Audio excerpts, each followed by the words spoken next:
Good evening, ladies and gentlemen. Welcome to Keen Lyricist Quest. Well, my name is En Yu. I'm your student moderator for this event. And today we have a very exciting lineup. So without further ado, let me introduce our incredible musicians. First up, we have Jing Wong.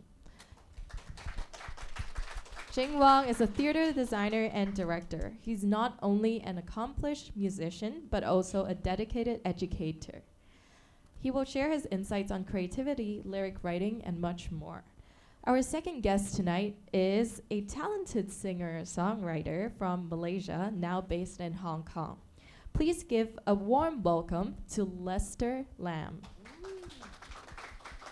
Lester's music blends various influences, and his storytelling through songs is genuinely captivating. We can't wait to delve into his experience as well. So throughout the sharing and discussion today, we'll be exploring various aspects through creativity, lyrics writing, the life of singer-songwriters, and the music industry in Hong Kong as well, mainly focusing on English songwriting and their global potential. So before we get started with all the discussions, let's have a warm-up session where Jing and Lester will be sharing two of their songs. One is their original song, the other one is one of their favorites out of other singer-songwriters' work. So for Jing, would you be able to share one of your original songs with a special place in your heart and briefly tell us what inspired you to write it? Well, can I share the one song that I like before I do the one that I wrote? Of course. Yeah, so it'll be Crucify by Tori Amos. Actually, I have many songs I can choose from, and this is probably not like the favorite song, but it is one of the earliest songs that inspired me enough to decide that, I want to write songs like Tori Amos too, because she's the one who came as a shock when I listened to her at the very beginning. I mean, I've never heard anyone so confessional. Like, the way she talks about her like private lives, it's so intimate, so private, and her imagery so strong and striking, and it's like razors slashing like all over you when you listen to it, like wow, like, and also her like the music and the lyrics, they tie so well together. I mean, she's super expressive, and like the pauses, long notes, short, and like super dramatic ups and downs. The lyrics and the music goes so well together, and I think this song is a good example of that. So maybe we can have a listen to that. The name of the song is called Crucify. I might have chosen Bob Dylan or Leonard Cohen. It could be either one of them if I want to like show like really well poetically written lyrics with amazing metaphors and like strong messages. But I chose Tori Amos instead. Well, last time I came, I chose Damien Rice, which is also like a very confessional like singer-songwriter. I chose Tori Amos this time because like she's even more explicit and even more direct and even more naked and aggressive even. Like this song, like just from the title, Crucify, you can tell like she's fierce with her words, the choice of words. I mean, crucify myself every day, like wow. And at the beginning when I listened to the song, I had a different interpretation. I didn't know why she wrote these lyrics, so I would have my own interpretation of it, right? So I don't know what you think. Like you can have a look at the lyrics now, because probably just listening to her singing, you probably wouldn't get exactly what she wrote. But at the beginning, when I first listened to the song, I thought, ooh, she wants to like looking for a savior in the dirty streets and looking for a savior beneath these dirty sheets. So I thought, ooh, is she kind of imagining herself as a prostitute, or kind of looking for like some kind of savior in men, or in some kind of sexual relationship? So at the beginning I was thinking maybe that. eventually, okay, let me ask you guys, what do you think? I mean, just from the impression, listening to the way the song was sung, and a quick glance at the lyrics, what do you think the song is about? Anybody have any answers? Shout it out for us. Or not? I mean, just or just a guess. I mean, just from the emotion, what do you think she's singing about? Why do Tori Amos want to crucify herself every day, or like why is she crucifying herself every day, being crucified? And Tori Amos herself has well, eventually I found out that she has a background, like a religious family background. So that's why she feels very caged. Lots of expectations from the family, and she's obviously a rebel, and she doesn't want to follow those rules and that kind of lifestyle. So that's why she felt like it's also very interesting and tricky how she used Christian imagery, like crucifying Christ, but use the imagery of this Christian image on herself, of something she's trying to rebel against. So that's also very interesting, like how she chose this word. But that's also probably like that's the environment where she grew up from. So that's also part of her, but that's also part of her that she wants to kind of cut off from. So it's interesting. And I like how like she used oh yeah, my heart is sick of being, my heart is sick of being in chains. I like the phrasing. I mean, the same line could be sung in so many different ways, but the way she chose to emphasize my heart is sick of being, because the sick is so short, but it's almost a contempt, because it's like sick of being. It's short and sharp, while the heart is emphasized, and then being chain, so that's the emphasis. So she uses rhythm and pauses and these time to emphasize certain words that she wants to express most of the emotion. So the heart and chained, and several times too. So I mean, I think she's a master of expression. Using like time and lyrics. I mean, the lyrics is not complicated at all, but it's also very simple and direct imagery and metaphor of herself being crucified every day. But the way she expressed it makes this song so powerful. It's nothing comparing to like Leonard Cohen. There's a song I was thinking, Anthem. I was about to choose Leonard Cohen's song Anthem, and inside there's one favorite line of lyrics, which is there are cracks in everything. That's how light comes in. So I thought, wow, that is a line I wish I've written. Like, if I've written something like that in my life, I can die and it's okay. But I mean, I didn't use that song as an example because the melody and the musical part is, I think for me, is not as strong and powerful as the lyrics, which is probably okay because the lyrics are so good. So probably just Leonard Cohen's deep song, talking some amazing words is good enough. But obviously not everyone can write those lyrics. But Tori Amos, really simple and direct imagery, but using amazing performance, amazing expression. She made the song that's why I chose her. I mean, yeah.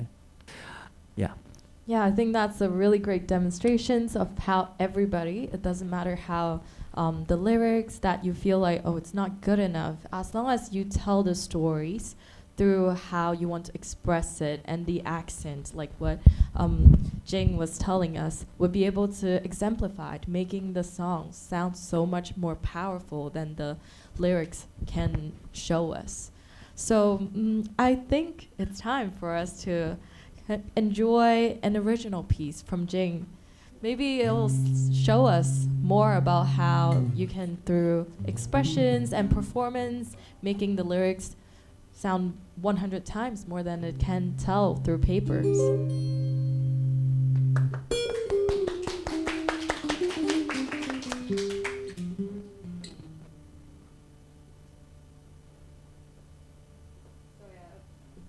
So a brief introduction to the song. It's called Drifters, and it's actually Jing's new song, and he'll be singing live for us today. And it's a work in progress, actually. Yeah. So we are hearing not a finished. version that has never been heard before. And probably I will change it very soon, but so far this is what I have. And obviously it hasn't been recorded, and I've tried it in 2 small gigs before, but you're the third audience to try out this song. And I change the songs all the time. So usually I come up with a situation or a question, and then eventually I'll extend the question, and eventually I'll answer it. That's how I approach a song a lot of times.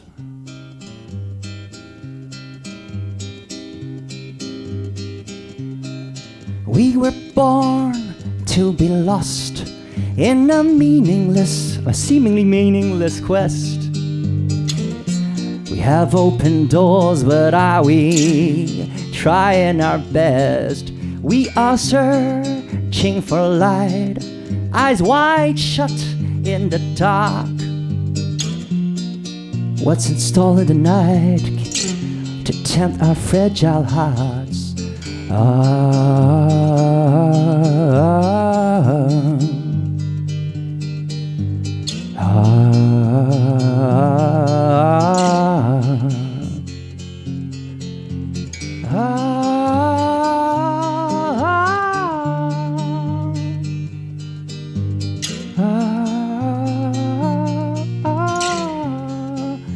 So normally, I will write 2 different paragraphs of lyrics in the verse here, but I haven't got time to write 2 different paragraphs, so it's still the same one, but probably in a different way of expression to make it, and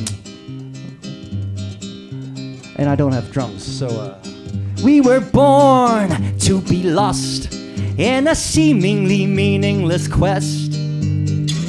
We have open doors, but are we trying our best? We are searching for light, eyes wide shut in the dark.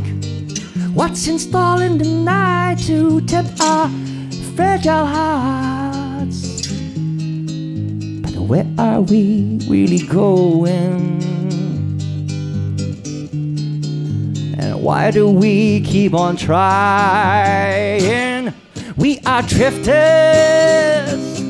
in a lost and found cold life, searching for light in the night. When happiness and pain collide,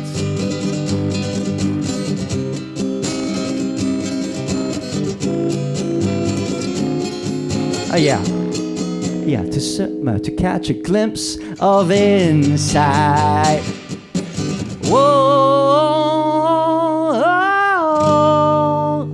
So it's really simple here. So ideally, this part is where everyone joins in. So I'll ask everybody, come on, sing along.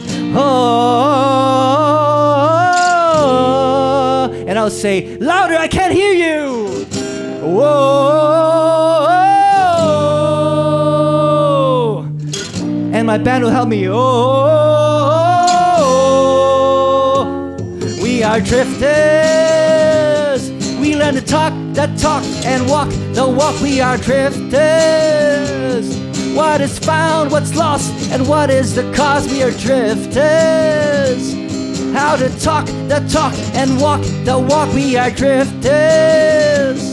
What is found, what's lost, and what is our cause?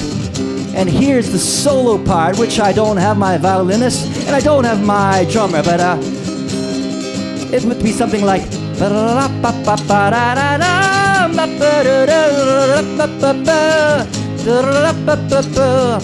how do we walk the walk? Normally there will be a walking bass line, but it could be.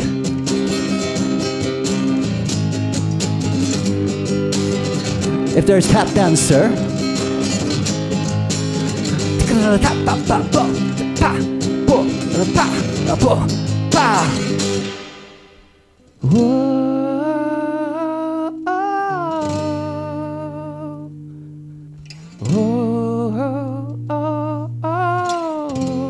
There's another part where I might say something like a storyteller, which normally I don't play anything and the drums continue. But as I have told you, I haven't a drummer. So I will try it like this. I haven't even remembered this part. Wait. So it's something like, okay, ladies and gentlemen, you are the hero of your life on a treacherous path that bites. Through all the pain, all the suffering, all the obstacles and all the struggling, yes, you write chapters in your adventures. And at dire times like these, you will feel lost at times, but don't worry, cause feeling lost you will eventually find. To be lost, to be found. We are drifters in a lost and found cold life. Anyway, the song goes on and and ends. Anyway, yeah, something like that. I mean, yeah, it's the idea of the song, but it's not very confirmed. So yeah, there you go. Wow, thank you, Jing. Let's give another round of applause to Jing. Wow, I think that really gave me goosebumps. That any of you got the same feelings as well? And yeah, of course. So do you mind telling us what inspired you to write this song? It sounds very, I would say, kind of, we also felt how you were lost and then how you were kind of in a emotion trail, I would say. Yeah, always. Well, I mean, I wrote this song during my trip in the UK, like in August, just a month ago. I was with my team. I mean, we were on a research trip. I got some funding, so we went there in a festival, an immersive, interactive kind of game theater kind of experience. And so we were a team of Chinese. Well, obviously we're all from Hong Kong, and in the festival there are no Asians. Well, there are 80,000 people in the festival, but I think there are around 20 Asians, and in my team we've got 7-8 people already. So I mean we're super. The majority. Yeah, we're so weird there. I mean, in a good way. People are not like racist, but you feel alien almost. Not necessarily bad, but sometimes you just wonder, like in a big city, but then you're walking down the streets. Yeah, you feel lost. Buzzing, yeah, but then you're not feeling like you're in the noise like that. Yep, and also, I mean, as creative artists, I've released 6 to 7 EPs and albums, and I've tried a lot of things already, and I am not in an urge to do a lot more like new stuff, and I'm kind of also in a kind of lost state. I mean, of how I position myself. Obviously, I'm doing a PhD now, which is a different path, but and I still love music. I still love performing, and I also wish I could have. Well, how do I describe it? I mean, if I become like super famous and I can just do music every single day, that's my dream, and that's probably like most musicians' dream too, which is not easy. I kind of almost managed to make it sustainable, but financially, I mean, it's sustainable, but doesn't mean I'm earning money or saving money. So it's so. It's just balancing. Yeah, so it's I also need a change. So I think that this song, there's a lot of like these different thoughts and emotions in it. It's quite explicit, I think. I don't think I need to. Is it? I mean, Well, and obviously I went with my team of performers, so there are tap dancers and there are singers. So I kind of designed the song so that we could jam and play live. So that part when we learn to talk, and then the singer will whatever, sing something like ad lib, and how do we walk the walk, and then a tap dancer will come,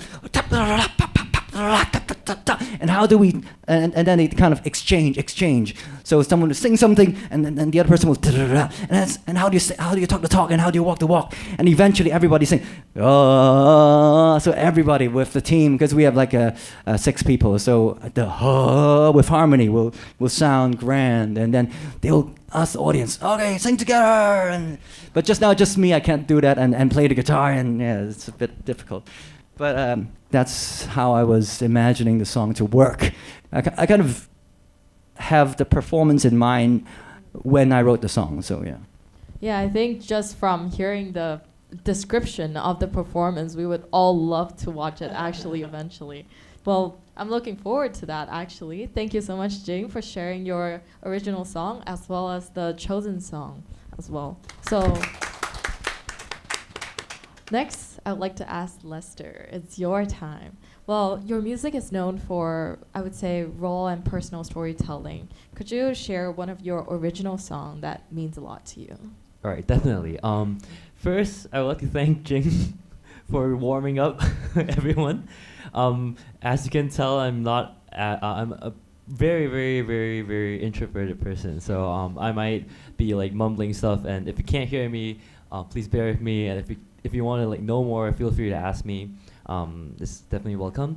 And probably a lot of people don't know who I am yet, so let me do a brief self-introduction before I start to show you my songs.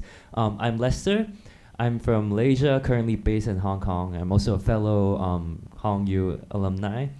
I've been kind of doing this singer-songwriter path for 3 to 4 years now, officially. So I'm very glad to be here. Thanks for inviting, by the way. And thank you for coming back. And I'm here to learn as well and to communicate with you guys. I'm not exactly a more literature kind of person. I'm more I don't know, going with the flow, that kind of dude. So, but anyways, I'll share some of my insights being an emerging singer-songwriter in case you are interested to find out. All right. So the song I'm gonna bring to you guys is one of my newer songs. It's called Sailing Boat. It holds a very I really love the song, right? It's part of my sophomore project that I released last year. It consists of 5 songs that are is connected, and this is the last chapter of the song. It's called Sailing Boat. I guess before I delve into it too much, let's have a quick listen to it with the lyrics. Right. Thank you. Wow, that song was amazing. Originally, my heartbeat was 180 because I'm on stage with such talented musicians and I have to interview them. That's so exciting. And then this song just calmed me right down. Thank you so much.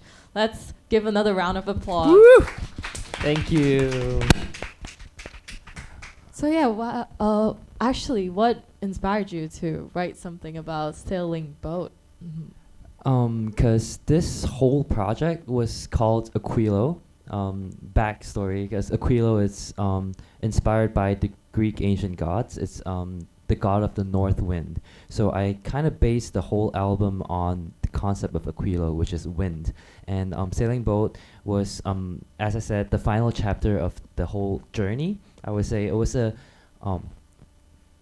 I wrote this project when I first quit my full-time job and tried to pursue to be a full-time artist. And at that time, I was actually very doubtful of my choice, and I didn't really know where my path would lead from there onwards. So all the songs were about like different choices that I made during that year, and a lot of times it was kind of like a leap of faith that I had that told me, maybe you just made this decision, so don't regret it, right? You always end up somewhere, right? And life is full of choices, and if you just trust your gut, trust your faith, you'll be where you need to be. And that was the backstory of this.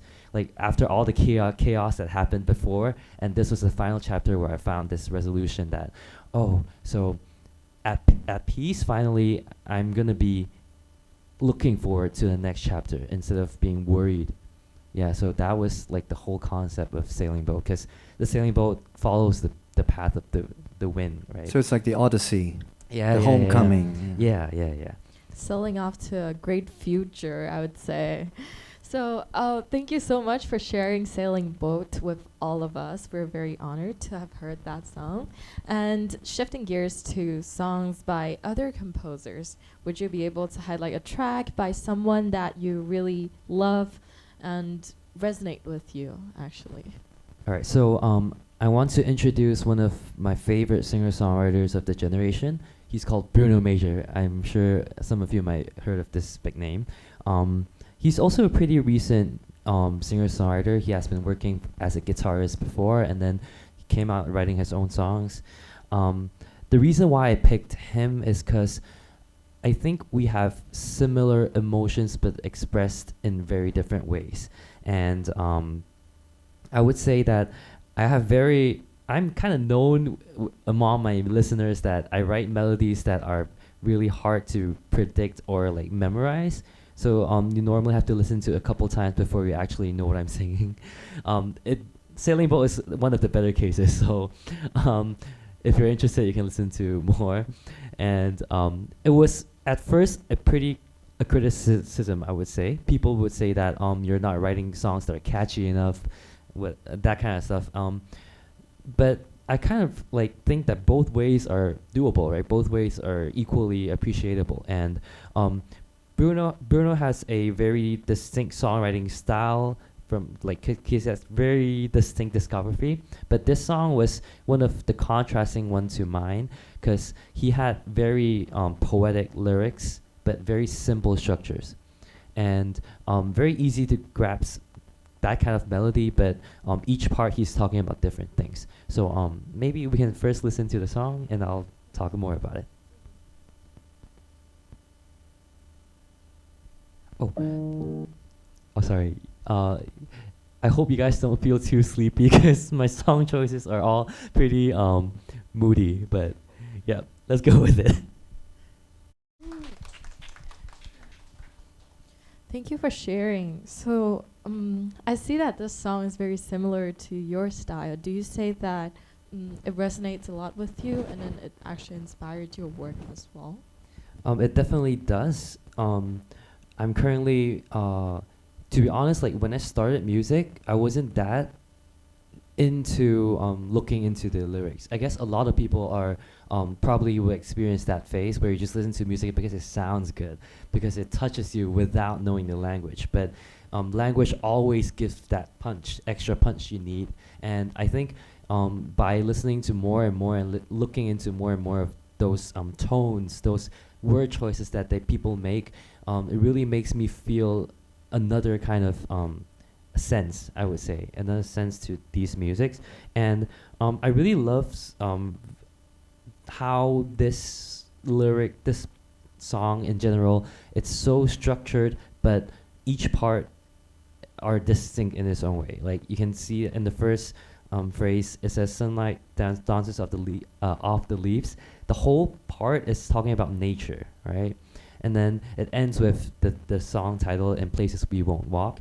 And then the second part, the second verse, it talks about cities, the urban areas, neon lights, buildings.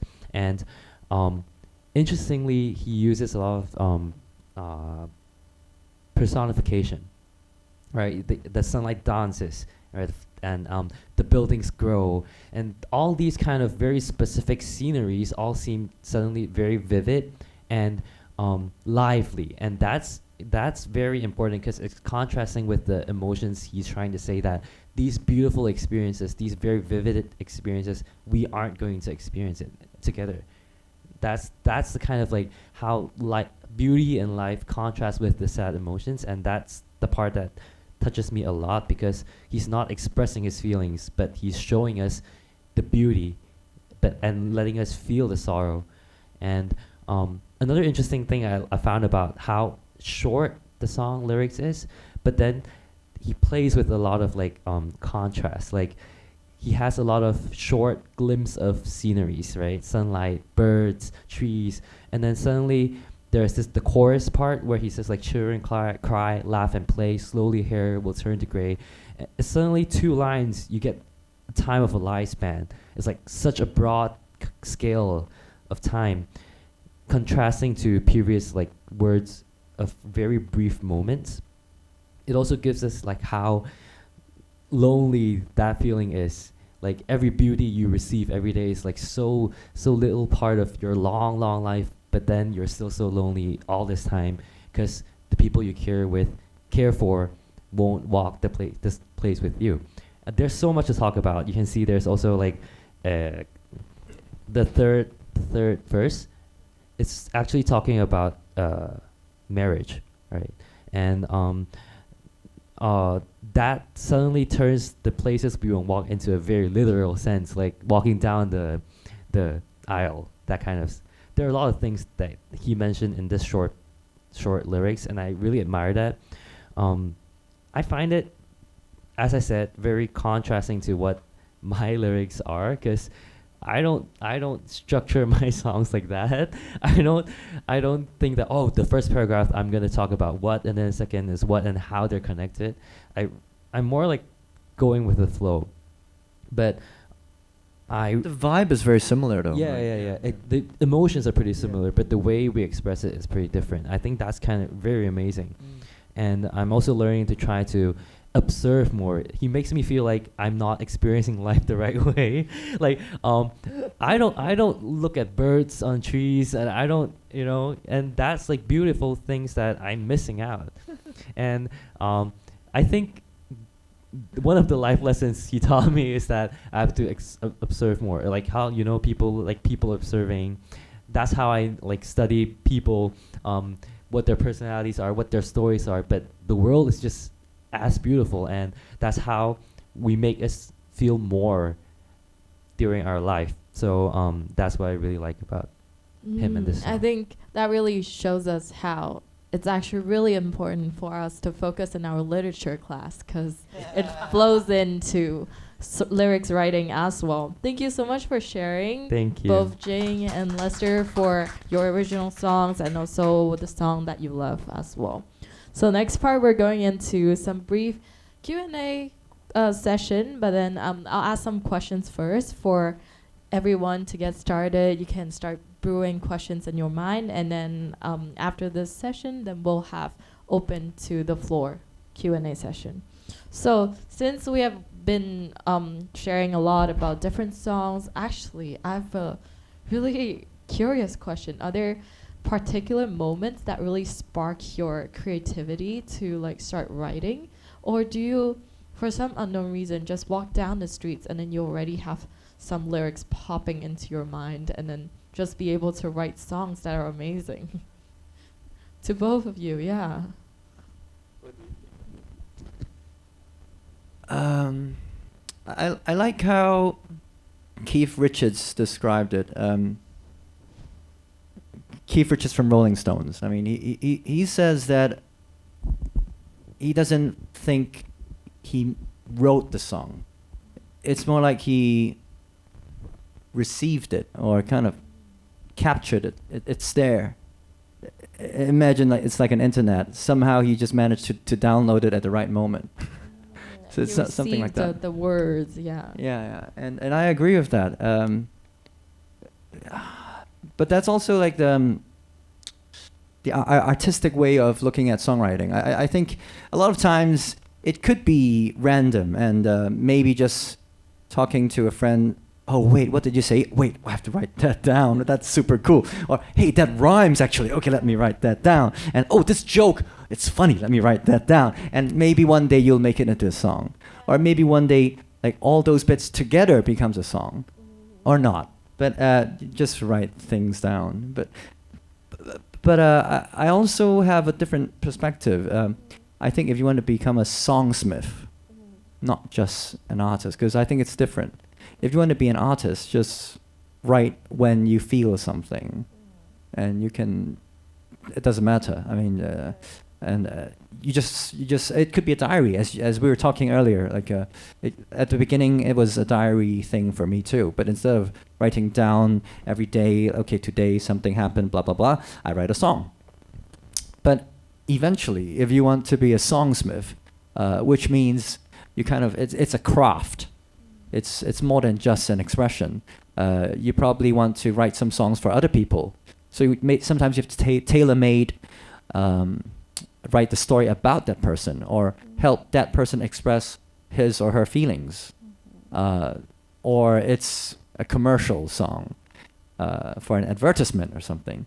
Then you really need to know what they want and you can help them realize it. Then, in that sense, it's not downloading. Then it's skill. It's formula. You need to know what works. Oh, if I use this effect pedal, it gives me like a certain kind of psychedelic feel. Okay. And maybe some people say, oh, we like Radiohead, we like Creep. Can you give me that kind of feeling? Okay. So I know the chord progressions, but I cannot copy it. But maybe I can use some of the notes or like something similar. I substitute a chord, and then it's technical. Then it's music theory. But then you can do it if you're a songsmith. Yeah. What about you? For me, I think I started out, as I said, writing diaries, and because early on my songs were very direct. It was just a way of, I wasn't even planning to release it actually. I was like writing it as I feel emotions, and I was like just sitting in front of my piano and then just do something, and then I would say 80% to 90% of the lyrics were it just came out that way, like as I was like improvising on melodies and what I thought, and I just refined it to make it like grammatically correct, or like if there are other thoughts that came to mind when I was refining it. But most of them came out just like that. There were times that songs come out very naturally, and those are precious because you don't always know how to express your feelings at the right time. That's why there's so many depressed people out there who can't have that outlet, right? And for us who are experiencing a lot of loneliness, especially since I was like alone living in Hong Kong for so many years, and I was very grateful to be able to create in that sense. It doesn't have to be perfect or very beautiful. It just has to be honest, right? That's just one type. And another type I would say is something that more playful, I would say, because as I also said, my sophomore project was referencing a lot to like Greek mythologies and stuff, but it's actually very tightly tied to my life as well. And I kind of wanted to explore how I could use my kind of superficial language to build a concept.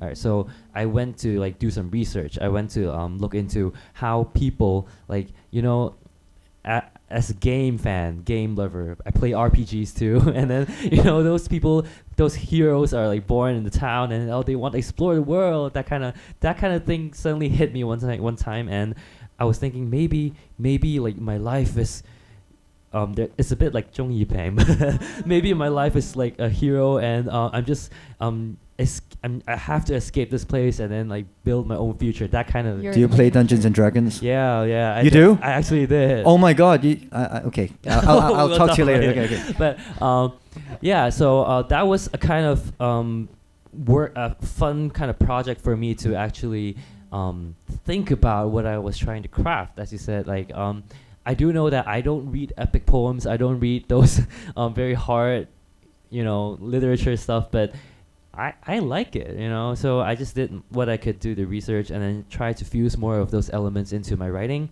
and that was turned out really fun as well, and it's very unique, I would say.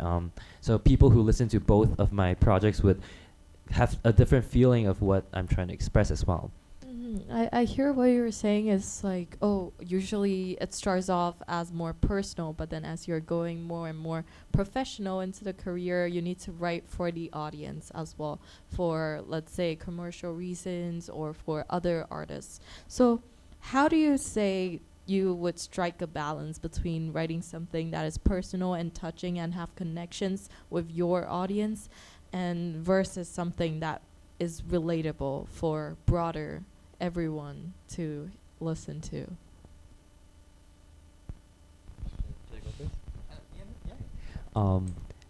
I get that a lot. I mean, a lot of people told me that my songs are very like me talking to myself more than me talking to people. And some people would say that, oh, it's perfectly fine. It's your voice, right? You can like deal with it however you want to. But there are times where I actually feel like my songs are not that easy to connect with people. That's also one scenario I would say. Like sometimes people will ask me like, "What are you trying to say?" And I'm just I don't even know how to explain. But that's what happens when you just go with the flow. But as you mentioned, if you're writing for someone else's stories, or for other purposes, it does take more time to be able to find that specific voice that fits that kind of circumstance. So right? like creativity blocks would happen at Yeah. times. And to me, it's always, as Jing actually mentioned earlier, it's like to know what they want, right? To understand why they wanted you to write it, not for like other people. But the easy part is they'll give you a reference. Yeah. Can you do this exactly like this? Exactly. Yeah. And I said, wait, no, that's copying. Yeah. Nope. That's actually very, very. I would say I don't like it when people give too specific references, not just the artist, but even the song, you know. And that really gives That's why we're not doing commercial jobs. Yeah. You can see I rarely. I didn't really do anything. I guess there was one commercial that I wrote, and then unreleased projects, which I was. But Not speaking your heart. Yeah. I felt it's really hard doing that kind of stuff. Technically, it's not hard, but it's the hard part is to feel okay about it. To go against what you Selling your believe in. soul to the devil for money. Yeah. Would you feel the same way as watching? What's the question again? Oh, the question is, how do you balance between being deeply personal versus selling to broader audience, Right. including writing for other people? Right. I guess because I come from a theater background, I'm a theater designer, director, and I always think about how I transmit the message to the audience. Well, I mean, my songs at the beginning, I mean, they were also very like diary. My first two albums were like that, but eventually I should apply some of my kind of like theater perspectives to my songs as well. Maybe I should try that. And eventually, especially the past few years, my performances, even when I play some of my old songs, I try to incorporate certain interactive moments in some songs, so that in my performances I can have a flow, a structure when I decide what to play. Okay, so this song is the opener because it always works. It's the song that kind of helps everybody warm up, and then then maybe I can go down a bit. Maybe I can do a soft emotional one. So I kind of come up with like certain songs fit into my narrative arc as a show, the bigger narrative arc. And this is the climax, and this one is the song where I designed a sing-along part. Last year I sang a song here, and that song is called "A Spy in a House of Love." And inside the song, there's a part. It's about obviously men and women kind of relationship, and they're not listening to each other. So he says na na na na na na na, and she says na na na na na, and then they speak to each other. And that's the part where the guys, what do you say? And the girls, what do you say? So I kind of design certain songs to be in my show as the part where people interact, and hopefully that will help them feel more about what I'm talking about in the song. So it's about people not communicating, not listening, but actually music can help you understand each other, and maybe like the arguments doesn't matter so much anymore when you can harmonize each other. Something like that. So it kind of Yeah, that really reminds me of how in jazz you have the call and response. Yeah, that type of aspects. Would you say like incorporating interactive elements in your performances makes you also connect with the audience more as well? Definitely. I try to do that very explicitly. So that's why I also like the song I demonstrated today, which obviously I'm not very good at it yet. Some mistakes there, but the idea is to, well, not just with the audience, but with my team as well. When I have a band, I want everyone to be in the moment, so every time I want improvise something different. No, you sang that already. Do something different. I mean, okay, your turn. Okay, so everyone is kind of living in the moment, present, and because of that, the audience will be there with you as well, because everything is so live and it hasn't been done before. Every time it's different. Like there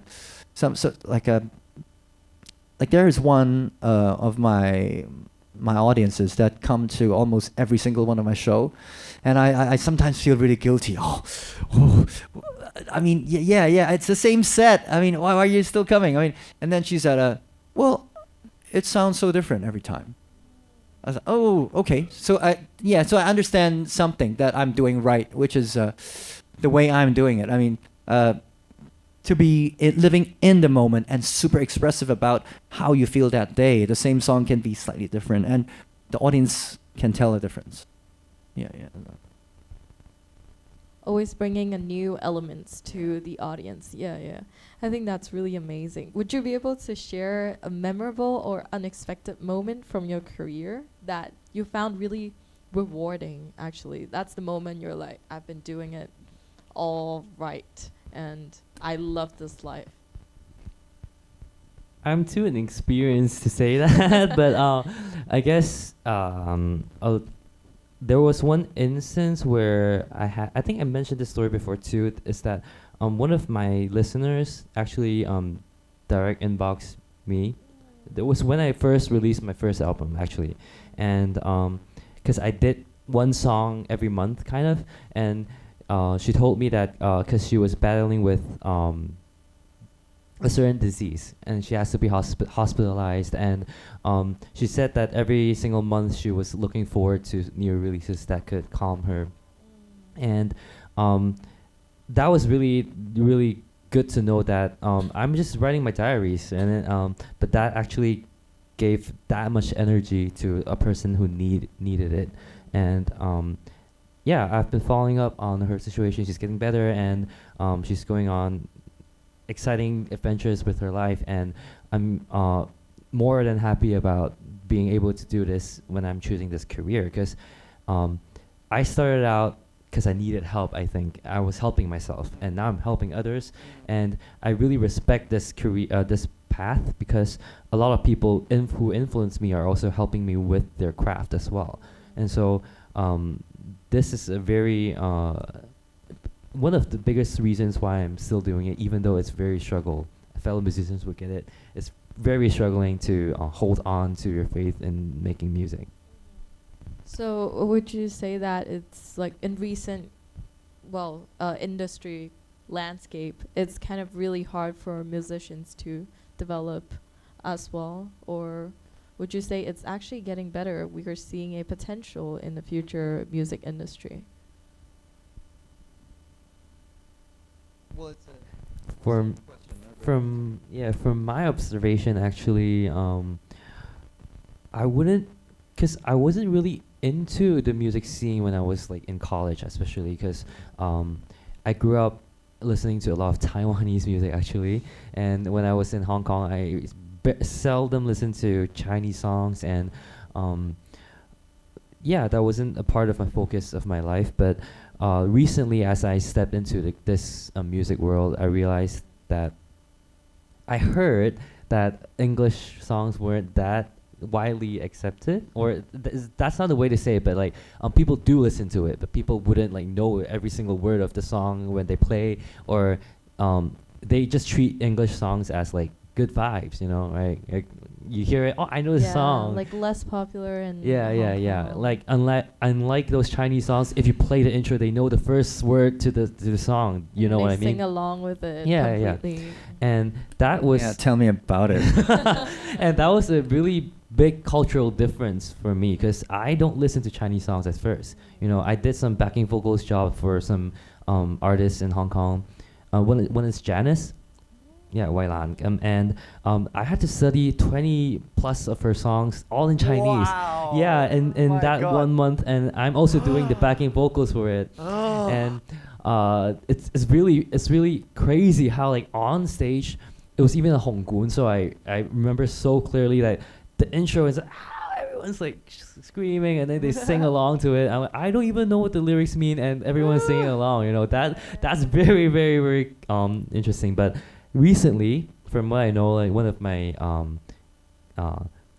fellow artist musician friends called Gareth T, he actually had a 3-day Star Hall show with 90% of his songs in English.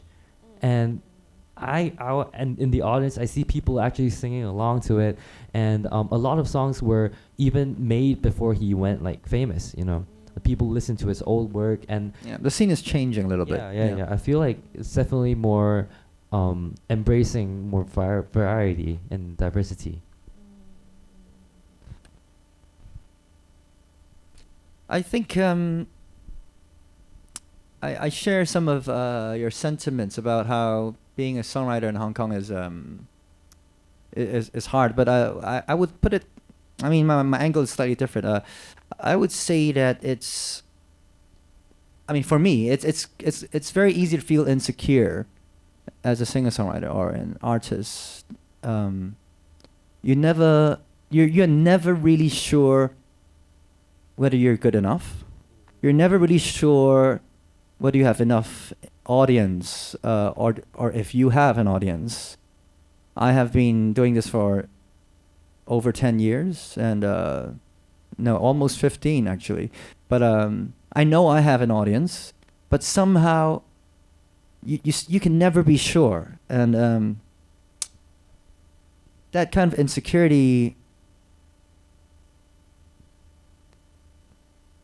grows in you, would you say? Or I forgot the question.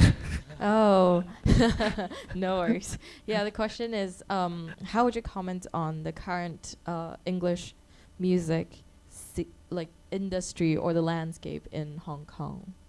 Yeah, and I guess I was talking about insecurity and obviously that's a great source for writing songs. I mean, insecurity is like emotions. It's always good for songwriting, but and especially when you write in English, we were talking about earlier how the audience, especially when I started out, it's really rare. Not really rare, but I mean, obviously it's harder to write in English and sing in English and have enough audience. Eventually I did write some Cantonese, like several Cantonese songs and Mandarin songs, but it's so much harder. So I try to kind of, for me, I'm making, I'm compromising kind of a little bit. It's not my best work, I think. Except one Mandarin song, but I mean, in general, my Chinese songs, I don't prefer them as much as my English songs. I think they're much better written. But yeah, as you also said, the scene is probably changing. I don't even know if I'm answering your question, but yeah. It is. Yeah. It's actually very like insightful to learn about how the musicians are seeing the scenes and then feeling the potentials and whether you believe in Hong Kong's future in English songwriting as well. So actually, would you comment on what strategies or do you think anything that we can do as the audience or as future rising musicians can do to bring this industry to grow and develop? I would actually like to ask the audience, like, are you guys here as striving to be singer-songwriters? artists are here just to appreciate music. Anyone who like do you want who plays music? Yeah, who plays music? All right, so there are people. Okay. Wait, what was the question again?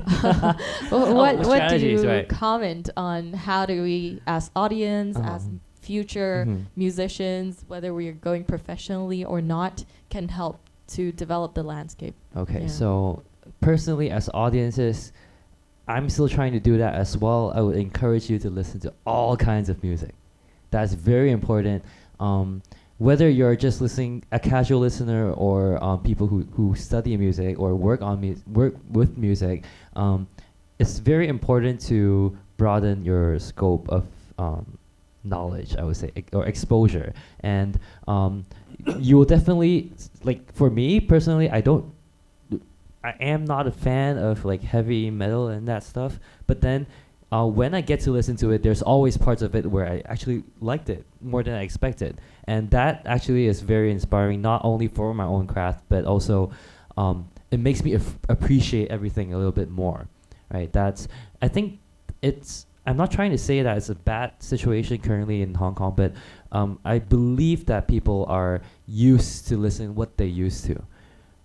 They're not exactly appreciating more diverse stuff as like, because personally I think that those deserve as much attention I would say, but people are not that. First of all, it's hard to find them, right? You know, like it's a small place, but less mainstream. Yeah, but you don't know, like my friends who don't play music wouldn't know what jazz bars to go to. You know, like on Google you can't find the real deal. You know, and so explore more, and you'll definitely find beauty in everything. So that's for the audience, right? And as a fellow musician artist, I would do my best to reach platforms or ways to let people know what I'm doing. Like I'm not saying it as I'm changing my ways to fit into the lens of broader audience. I'm just saying that I'm taking my stuff and don't make it a waste. You get what I mean? Like artists do those pitching, you know, you make songs, I write my own press releases and I just send it to every email I know I can find, or you do all the marketing yourself, right? And you don't have to expect results, but if that someone connects with what you're trying to put out there, that's enough, right? So just do whatever you can to put yourself out there. Yeah, if you don't try, it's 0%. If you try, there are always chances. Yeah, I think the scene has changed so much. When I started out, there was Tom Lee acoustic bass. There's an acoustic music competition, band competition, and that was kind of one of the main ways to be seen, to start off your music career, maybe.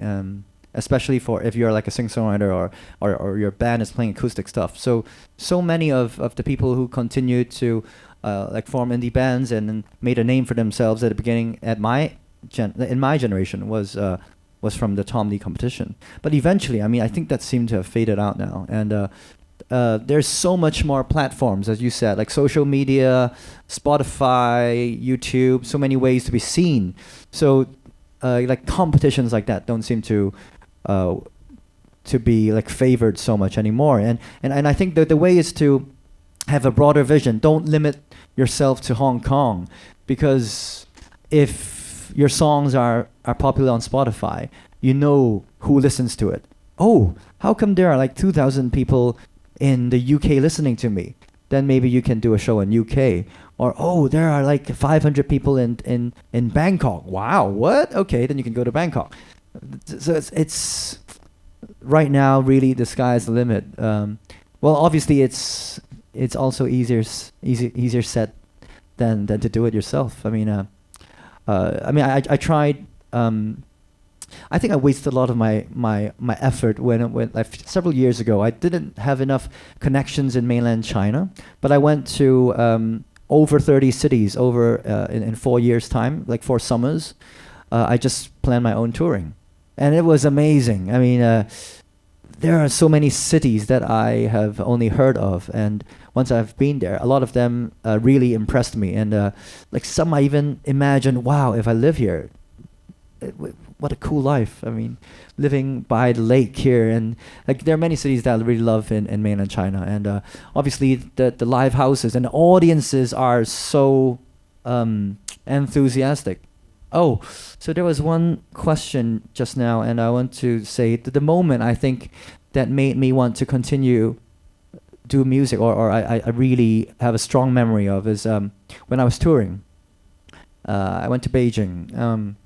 That was, I think, my second time there. But I mean, I just went there like on a holiday before, and nobody knows me there, like supposedly. And the show, obviously, it wasn't packed at all. There were like only like 30 people. So it's not too bad, but not good at all. But the last song, or was it the first song? A song. Well, yeah. So I was playing You Are in Everything I Do, which is the song, the very first song I recorded, and people were singing along. That was, whoa. I literally cannot continue singing. I was crying so bad. I mean, that was, wow. Like you cannot imagine how you can connect with people that you've never met, never seen, and to in a city that you've never been. Like that's, whoa. I think, yeah, that's enough. Yeah. I believe whenever there's anybody that you feel like have been there since your start of journey, it's always very meaningful. Well, thank you so much. That's the my Q&A sessions. So now it's your chance to ask questions if you have any. So before asking your questions, please feel free to introduce yourself, your faculty, and your year. And so please raise your hand, and then our lovely assistant will be bringing a mic to you. If there are any questions on the ground. Testing. Hi, I'm Ali, Law Year 1. And I was wondering, it was really nice to see that you guys introduced yourself with a song that you wrote and a song that you like. But I was also wondering if, it's like a two-part question. What is a particular lyric, or maybe two lines of lyrics, that you wrote that you're really proud of, and also that you've heard before and you really like and that stick in your hearts? Whoa, okay, tough question from the start. Tough question. An album of lyrics for you to choose. Whoa. Ali.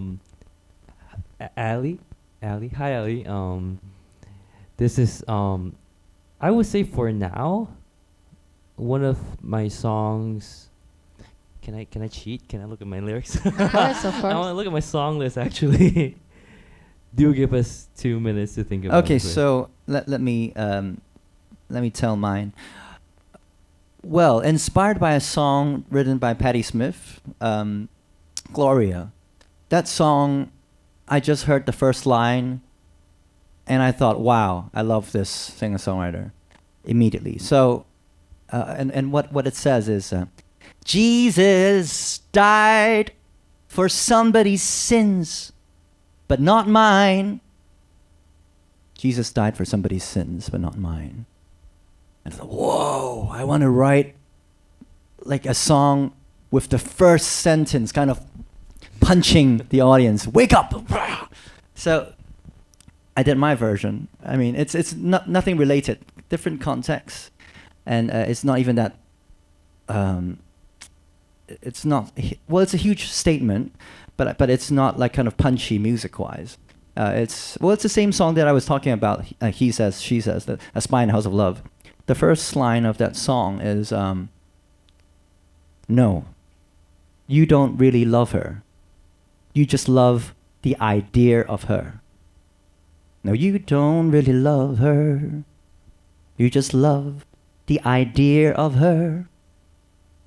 It's talking about relationships. So well, maybe it's not as punchy, not as aggressive as like a Patti Smith, but I want something in the first sentence to manage to like kind of capture the audience. Oh, what? Ooh, okay. There's something interesting. I want to hear more. So, well, this is my attempt. When I quite like how I begin the song with this sentence. Yeah. Nice. Oh, it's impressive that you had so many songs and right straight out of the bat you knew what song that you wanted to share. I have my favorites. So, I yeah. see. My favorite changes from time to time. So this one I wanted to share is called "The Edge of Blue." It's from my first album, and as I also mentioned, the lyrics are very straightforward. I wrote them basically just singing my heart out when I wrote the songs, and there are times where lyrics came out that I didn't even knew that I was thinking that. That would be one of the practices that I would recommend to you guys if you're trying to write lyrics. Sometimes just like if you have the melody, just go whatever words that come out sometimes mean a lot to you. And the lyrics goes, I'll leave a trace just in case you will find the colors behind, they all blend together now. And the song is called "The Edge of Blue" because at that time I was going through a very, very emotionally unstable phase. And what I did, like personally, just personal story sharing, is that people knew, my friends, my best friends knew that I was going through a tough time, but I was not exactly treating them the way I should, given that they were taking care of me. But I wasn't able to control my emotions at that time. So I was pushing them away in a very bad way. And when I wrote this song was when I had a very huge argument with them, and I almost thought that was the end, like that was the end of not only them and me, but also how I deal with my own emotions. There was that kind of strong feeling that I had, and when I wrote the song, it was kind of like a signal that I wanted them to actually take me back. Like I'm walking on this endless path towards the blue, and like my life was colorful at that time, like before what happened to me, and I felt like I wasn't opening my emotions to them the right way, and so I was like leaving traces of like letting them in to save me and understand that my path is blue, I need help. And the funny thing about this lyrics is that it's not even the main melody. It's like a chant in the backing vocals, and it's at a music break where you hear this very long walk, very loud, empty waves hitting, and then there's just this quiet voice saying that, "Oh, I'll leave a trace so you can find me." That kind of feeling. So I really love that part. It's a very I never performed the song live because it's a very hard song for me to perform. But at times when I do listen back to it, I feel that emotion just as strong as like 5 or 6 years ago when I wrote it. So, yeah. Does that answer your question? Yeah, I can clearly hear that basically always follow your heart. That's the most important thing in your lyric writing. Whenever you're telling your stories, following your heart, saying the words out, you would always reach whoever you need to reach. Thank you, Ali, and thank you, Jing and Lester. Is there anyone else that would like to ask questions? Hi, I'm Yami, Year 1 Medicine. I wrote a few songs before, but I was just wondering because sometimes I have ideas for songs, but I don't know how to continue them. Like, should I like make a melody, or like should I like write a poem first and add music to it? So like, what are your ideas for how to create, like how to finish a song? I think every song is its own person, so every song is different. Like some songs maybe you come up with the chords first. Some songs suddenly a melody come to you and then you want to write these words fit into that melody, and some songs you write a poem and then you just come up with the chords to go with it. And sometimes when you write a poem, just reading it out, it already has a certain kind of rhythm to it. And some, less so with English, but for example, in Cantonese, when you write a lyric, it already has notes in it.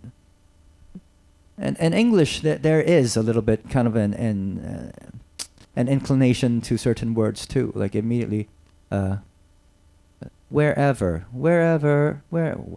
you won't sing wherever. It doesn't sound good. But wherever. Oh, yeah, that's a different song. But yeah, I mean, yeah, there are kind of inclinations that pulls you, drives you like to certain notes somehow. So just sometimes just write something, and then the notes will come because they give you notes. But yeah, they give you a melody. Yeah, it has a melody. Yeah, you just have to download it. For me, I'm the master of giving up on my songs, you know, because especially in the beginning phase, you know, I write songs and there's just like these 20% of the melodies that I have, I can't find the right words to make it work, you know, and those songs, just leave it. I think when you just start, or if you're if you're too blocked, if you're forced to finish it, in the end, if you look back, you wouldn't like that part anyway. So I would just like put it away, and then I'll start new, start fresh. And then there are always songs that come up very smoothly. Yeah, and then start with those first, I guess. And then you will have evolve of songs that you're unfinished. And then when you look back into it in the future, maybe you have that inspiration to continue it and stuff. And another way I would try to let myself finish the song is to change a way of expressing it. Yeah, but other than writing the song itself, maybe do something else with it. Like, oh, so you have an idea of the song, right? You know, like today this song is gonna be talking about loneliness. Okay, so you just don't have the words or the right melodies to do it. Then just maybe try something else, like draw random stuff. You know, even though you don't know how to draw, I don't know how to draw, but I came out with some of my songs by drawing, actually. Like I randomly scribbled some like balloons, colored it blue. There you go, a song. You know, it's weird to like say it in this way, but it works sometimes. Like you open another way of thinking and how to create something, and you get back to it, and sometimes you will feel more inspired. Yeah. And there's supposedly, I mean, you drop notes, like I said, okay, oh, your funny joke, write it down. And you said something, that's cool, write it down. So when you don't know what to do, just look at your like written down notes of whatever, and then, it works. When it's combined with this kind of this incomplete, you don't know what it is, where it's going kind of thing, and it sometimes somehow becomes a song. Well, and if it doesn't, then as Lester mentioned, just put it aside. Yeah. One day, somehow, this guitar riff actually reminds me of that unfinished song, and then eventually it might work. But yeah. Grab whatever is in the air. Downloading. Thank you for your question. Thank you. So anyone else have any questions as well? If not, I will go on with perfect. Oh yeah, go on. I was wondering, cause like I mainly play like ukulele or guitar for my songs, but just thinking of how important or like how to start using like music production software, cause like I kind of want to add layers to it. So how did you guys start on that journey of adding layers to your songs? I mean, I'm really bad at it. I'm very much a live performer, so it took me a while before I started to use Logic Pro which is also already like many years ago because I'm a bit older than you guys. But and Logic Pro is perfect. I mean, now I don't even need to know how to program drums because they've got these amazing apps where you just kind of like there's a graph and then you choose like which direction you want and what kind of feel you want it kind of more intense or whatever, and then you just, and there are different. Oh no, that's GarageBand is now so similar to Logic Pro. So anyway, there are so many ways to do it, and like even without knowing much about other instruments. So yeah, I mean, just work with other people. I mean, if you want a violin in your song, then find a violinist friend who can like do that solo for you, or the strings part. I mean, just as a songwriter, I think the most important thing is to come up with your melody and the lyrics and maybe your main instrument. All the rest, I think you can find someone else to help you with. I think it's for people like me. I started off just jamming on with my iPad. I don't know if you understand. Like, there are people who, I really want to be an artist. I really want to make music, and then you just download GarageBand on your iPad, and then there's like you don't even need to know the chords. They have the chords for you, and you just this sounds good. This sounds good next, and then that's how I started off in like middle school, and that led me to study music in the end. So. If you're not musically educated, that doesn't really matter, because a lot of people learn from playing with these things, and then they start watching YouTube, and you realize that it's you have everything you need with YouTube. And I agree with Logic Pro. Not a lot of people that I know, including me, are using Logic Pro for more for my music production. Actually, I don't really do like very professional music production, but it's like I can make a demo with it, right? And that's really enough, because you want to like build the dynamics, how to layer stuff. There, as Jing said, there are a lot of presets for you to work with, and there's also a thing called Splice. I'm not sure if I should promote it, but it's basically a sample library where people like just dump interesting sounds, interesting chords, or like drum loops, bass lines. Yeah, sampling is so common these days. Yeah. A lot of people just like use it. They call it cheating, but it depends on how you work with it. You can just mix and match a lot of stuff, and you eventually have things to work on, I guess. Yeah. Consider collaboration, essentially. So thank you, Yami, for more questions. Anybody else? If you have any follow-up questions as well. If not, I have a question about yeah, perfect. Hello. Hi, Bernard. I'm Hong Kong U alumni. Very old ghost. 超級老貴. I graduated 20 years ago already. Okay. Okay. Can you name 3 songwriter lyricists which you like most or influence you most? Or not just 3, probably any, but just give you a number 3. I guess Bruno Major for you. Yeah. Like one of them, definitely. Yeah. I'm very afraid of these kind of questions, recommendations, because no, don't say that. Because I'm a very pretty, like, I sway a lot. Today I like this person, tomorrow I like that person. At this moment, I have one of my recent favorite artists called Eloise, who's also a singer-songwriter. I guess also from like England, or I'm not too sure, but her songwriting is she actually played with Bruno Major too on tour. And she's also a coming like rising singer-songwriter, and she writes very personal stories too. Eloise. OISE. Yeah. And very, very personal and simple stories, I would say. Like, those very breakups and stuff, but then like packaged in a very experiencing life kind of way, but also very personal and intimate. Yeah. Well, I kind of mentioned them. I mean, it's definitely Leonard Cohen, top on the list. Bob Dylan, but not his later stuff. But a lot of his early stuff I really, really love. And more recently, it has to be Damien Rice. Tori Amos, I like her as a singer-songwriter, but I mean, if just on lyrics, then maybe not Tori Amos. But yeah. So yeah, these three. Thank you. Any more questions from the ground? Oh, amazing.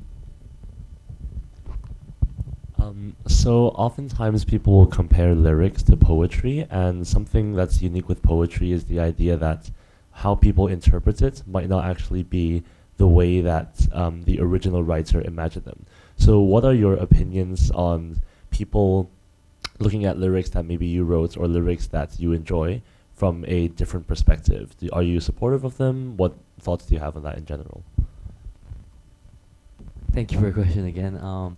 I definitely welcome like different interpretations because I don't really like to feed people with like stories of my own life, right? Because I wrote them with the intention of documenting my own life, but once I put it out there, it's gonna be like I don't really care if you know me or what, but as long as you feel the same emotions, then it's pretty much a good job for me, I guess. Like it's definitely people would take this approach to write songs that are more vague, so that it can be fit in any other people's shoes. You know what I mean? But for my way, I tend to focus a lot of personal details that get it or not get it, you might relate to it. You don't have to experience it the same way that I did, but it's kind of like me, in a sense, it's kind of like me having some tough times. I want to like complain, and I'm just like was telling a friend about that story, you know. And you don't have to be experiencing the same thing, but you feel the empathy for me, right? And that's for some songs that would be the case. For other songs, I think there's a story that I want to tell. You know, like if I'm writing a story about a friend of mine, let's say, and how that his experience inspired me, I would really like to like make it as specific as possible, so that as a listener you would, so this is his story, and that's what I felt from his story, I guess. So because I wouldn't say that it's just different styles, you know. Like some people tend to be more specific and more detail oriented. Some people are just more open for people to, you know, feel different things and whatnot. For me, I think I'm going to be less. I don't think I own my songs so much anymore. I mean, at the beginning, even when I write songs, I use the subjective perspective. I use I often, and well, for example, the latest song that you just heard, it's we, and I'm going to come to this kind of conclusion for now that I don't own any of my songs. I mean, I didn't even write them. I mean, I downloaded them, right? So it's not me. I mean, I'm more like a facilitator.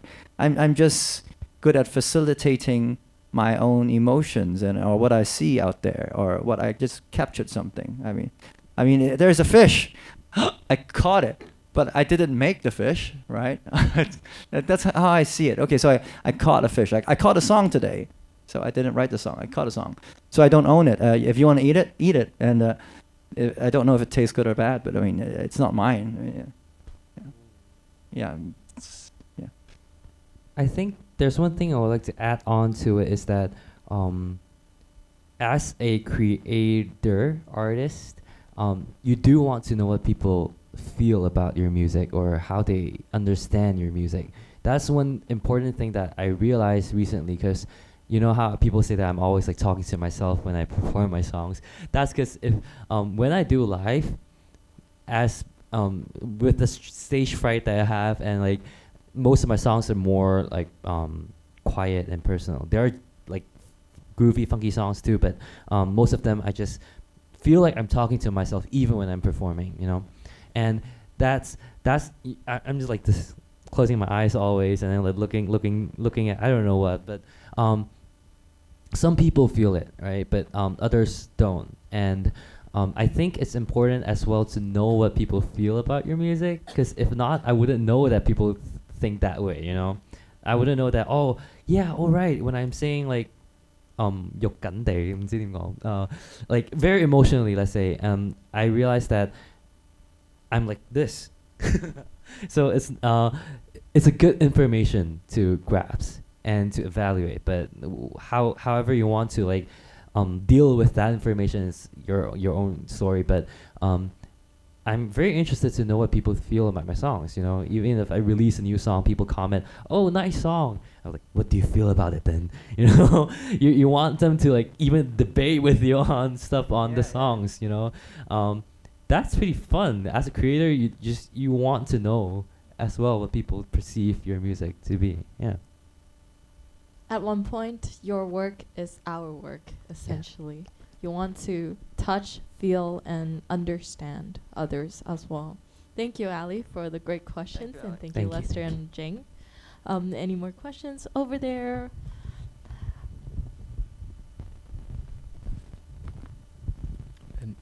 Sorry. Okay, so the question I want to ask is like, yeah. Okay.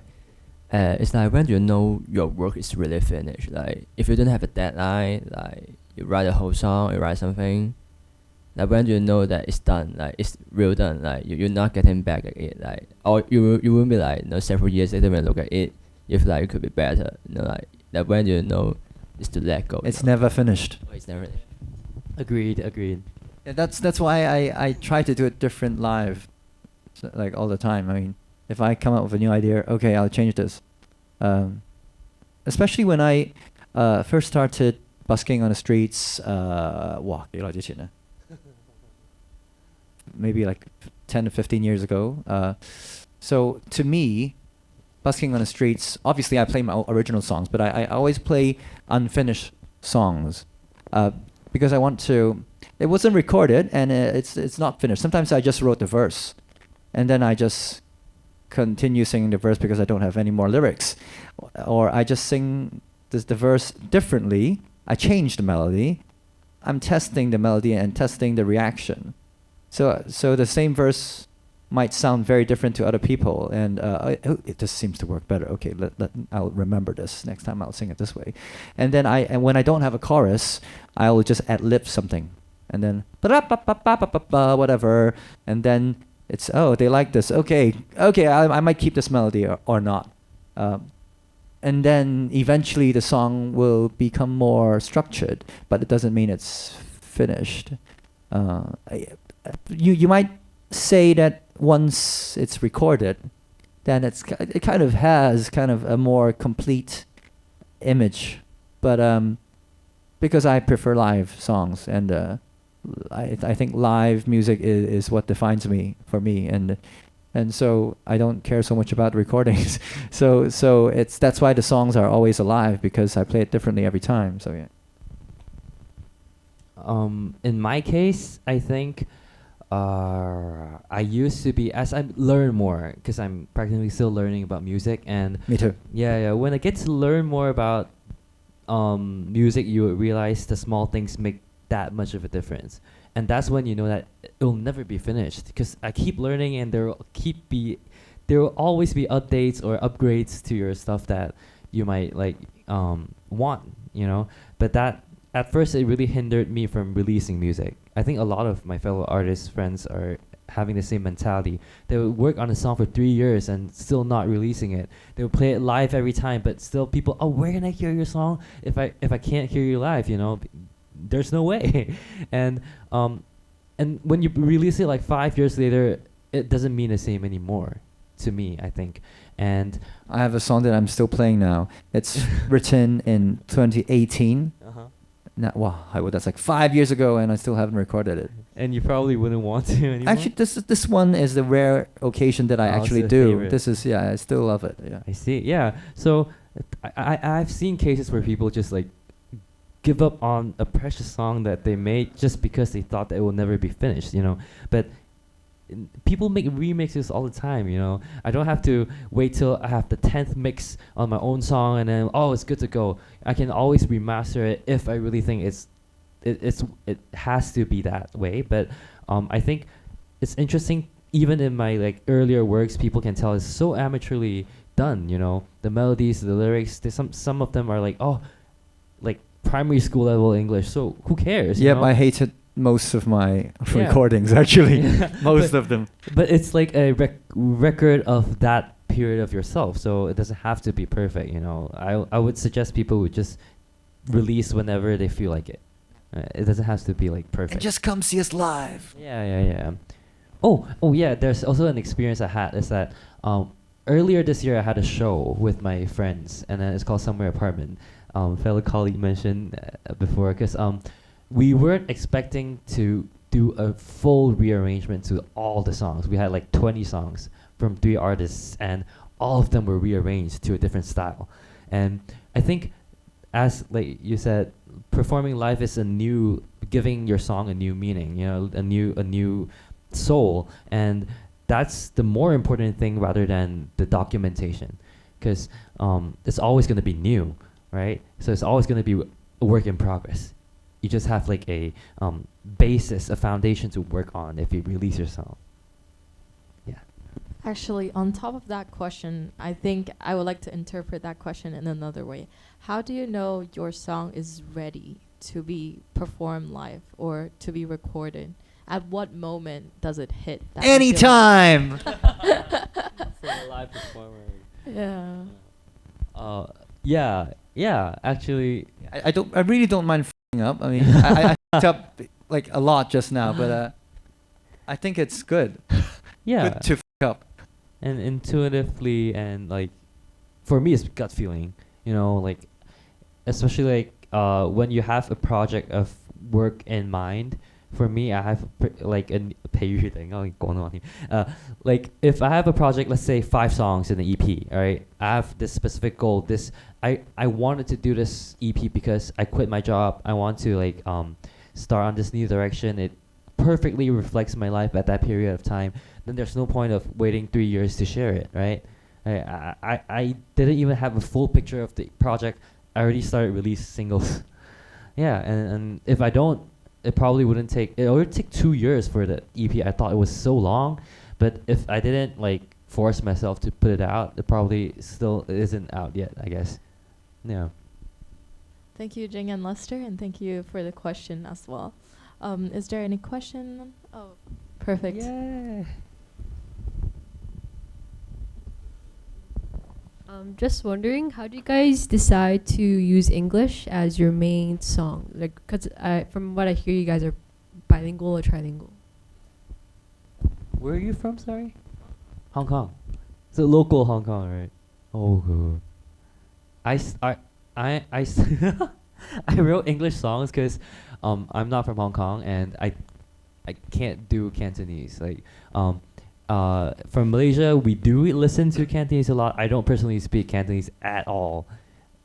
I do mimic Cantonese, but like I can't write Cantonese lyrics. That's what I'm trying to say. But English is sort of my mother tongue. I'm like here and there. So it felt intuitive and instinctive when I like in my mind I think English when I'm like thinking. That's why it comes out more naturally.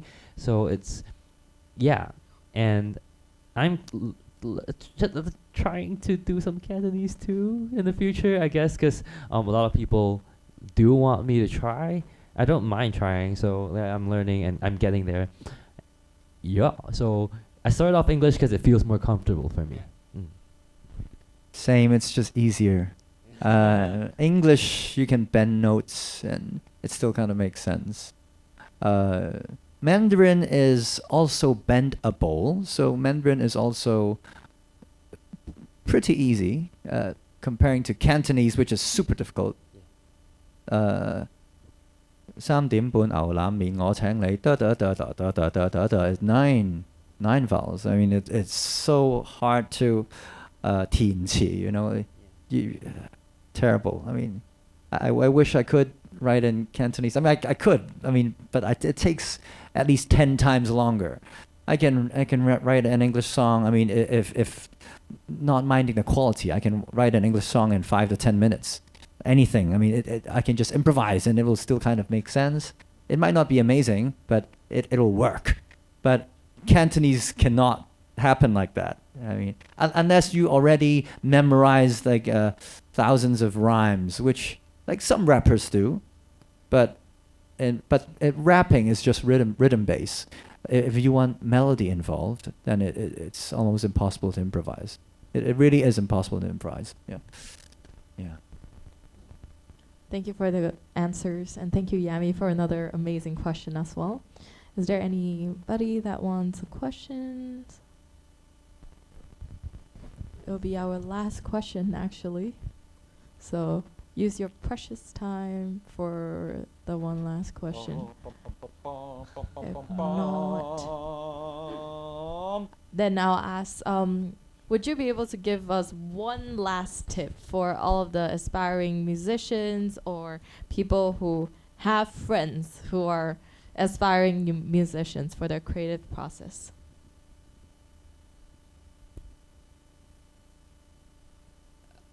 I'll start first, because for me, I sort of got out there by reaching out to people.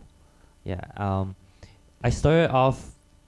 Nobody would expect me to be a singer-songwriter right now if it weren't for me joining the singing competition in my final year. You know, ICMA. It's one of the like Daijun like university kind of singing competitions in Hong Kong. They're pretty well known. I didn't know about it until final year. There was a friend of mine who was like, "Oh, I heard you sing. Why don't you join?" And I was like, "What's that?" And then, all right, I'll just join. And I went into the finals. Luckily, I won by like a tight margin. But because of that, I met everyone there, including the house band, the people behind the competition, judges, who are still in contact with me, and that's how I got my. They encouraged me to do more, and I eventually got to meet a lot of amazing people, a lot of amazing artists, a lot of people who are dear to my heart, who give me all the opportunities that I'm taking right now, and it wouldn't happen if you don't put yourself out there and connect with people. So there's a lot of methods to do that now. I started to make my first song because I didn't know how to arrange my own songs. I write it and I just have like a guitar demo, piano demo, and that, like kind of like how you asked maybe. And I just randomly DM'd someone I thought, ooh, he knows how to play the bass and he knows how to play the drums too, which is Daniel, one of my friends. And yeah, and then he started arranging my first song, and then my second, and my third, and my fourth, and my fifth. He made 10 songs with me in the end. So, and that was why now a lot of people, not a lot of people, but like people start to know the music that I'm doing. So don't be afraid to reach out. He didn't know who I was before, so yeah. I will say, please fuck up as early as possible. Especially when you're not facing a crowd of 5,000 people. I mean, if you only have 10 audience, great. Please fuck up earlier. That's how you learn to fuck up less.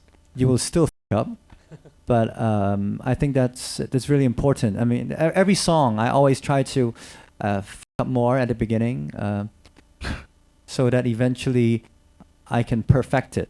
I know, oh, this part I always forget the lyrics, so that I go back and practice harder on that part. Or this part, the singing part here, it's a bit, the melody here sucks. I think I find it boring. So play the song as many times as possible, and eventually it will be perfect. I mean, now I always play a similar set, sometimes changing parts of it, but I kind of perfected some kind of a narrative arc, as I used the term, but and it works, and I change little things, but that's coming from a lot of ups, and also like for example, sound wise, guitar wise, effects wise, I used to play alone a lot as a solo singer-songwriter, and I want to sound like a band. And then I play a lot with effect pedals. And for a bit, I played a lot with the looper pedal. And it's good when it works. And many times it didn't work. It fucked up many of my shows. And my sister and some of my friends are like, Jing, why don't you just play the acoustic guitar? You're so much better just with the acoustic guitar. Can you don't use effects? And I don't listen. And then I continue to fuck up. But I eventually found my perfect setup. Now I have one of my guitars. It's kind of designed to have a stereo output, and there's an extra pickup just to pick up the two bass lines, and that stereo that other jack will go into like an octave pedal, and then eventually it goes to the bass amp, and it actually sounds like a bass. So when I'm strumming, it's just one person, but then there's a bass line, boom, boom, boom, and an octave lower. So it took me, I think, 7 years to get this final setup with the pickup system with my guitar, and then my kind of effect pedals here and when I go to the chorus part, I can have this synthesizer sound on top of my guitar strumming and the bass. So in the chorus, and then it's like 3 instruments at the same time. It sounds like it.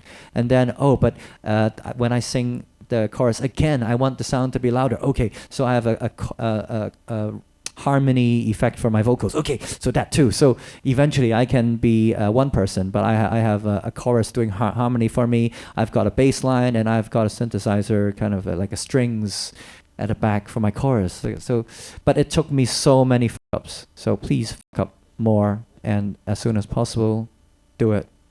No. Yeah.